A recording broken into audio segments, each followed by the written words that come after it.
L'accord trouvé dans la nuit du 12 au 13 juillet entre la Grèce et ses créanciers rallie tous ceux qui pensaient que tout valait mieux qu'un Grexit.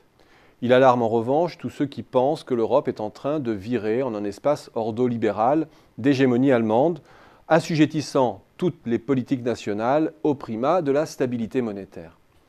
L'échec est patent pour Alexis Tsipras. Il le reconnaît lui-même et renonce à tous ceux qui fondaient sa légitimité électorale pour éviter le pire. Au podium des événements emblématiques, le 13 juillet détrône le référendum du 5 juillet qui n'apparaît plus que comme une dernière bravade avant une reddition. Seule nuance cependant, la Grèce concède plus en contrepartie de plus de garanties. 3 ans de ligne de crédit qui lui permettent d'assurer les échéances sur sa dette et peut-être un hypothétique plan d'investissement de 35 milliards dans le cadre du plan Juncker, dont on ne trouve pas la trace dans l'accord formel, par pure tactique peut-être, pour faciliter l'adoption du plan dans les parlements nationaux, du moins faut-il l'espérer. Au-delà des enjeux politiques, quelles peuvent être maintenant les conséquences macroéconomiques de cet accord? Pour la Grèce, les choses sont malheureusement écrites d'avance. Le plan exerce une ponction de 7% sur son PIB sur 3 ans et de 3,5% dès 2005. Ce prélèvement est non seulement brutal, mais mal réparti, dans une économie où près du tiers de la population est déjà en situation d'insolvabilité fiscale. Autrement dit, le PIB, qui a déjà dégringolé de 25%, devrait à nouveau chuter de 10%, et selon le FMI, avec le nouveau plan, la dette pourrait franchir les 200% du PIB dès 2017.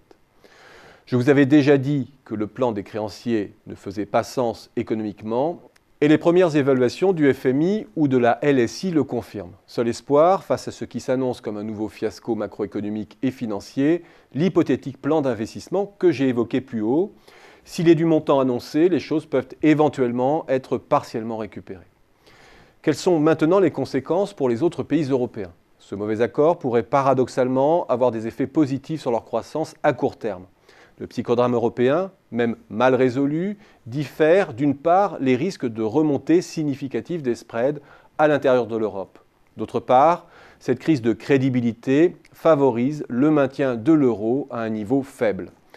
Le contexte de déstabilisation des bourses asiatiques, en provoquant de surcroît ce que l'on appelle un repli sur la qualité des investisseurs, flight to quality, a de surcroît différé les risques de tension sur les taux longs.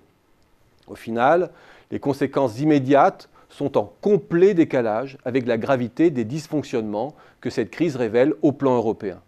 L'alignement prolongé des astres pourrait conforter la reprise européenne.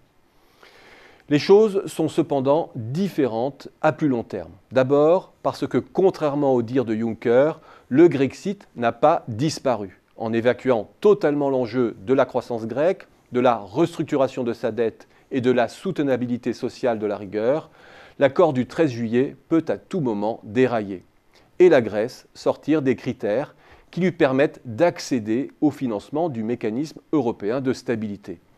Autrement dit, le Grexit peut ressurgir et avec lui les risques d'une remontée des spreads dans les pays du Sud qui peut à tout moment enrayer la reprise. Ensuite, parce que la proposition de Schäuble d'ouvrir une possibilité de sortie temporaire de l'euro pourrait faire son chemin. Elle pourrait être le prélude à une formalisation des exits futurs de la zone euro et inaugurer un euro révocable. Cette option pourrait influencer sérieusement non seulement le statut de l'euro en tant que monnaie, mais aussi le projet européen dans son ensemble. L'euro perdrait le capital de confiance qui fonde la croyance en une monnaie. Il ne serait plus qu'un levier disciplinaire permettant d'accéder à un club sélectif. Cette Europe, à plusieurs vitesses, sanctionnerait un nouveau recul du fédéralisme européen et une nouvelle avancée de l'ordolibéralisme.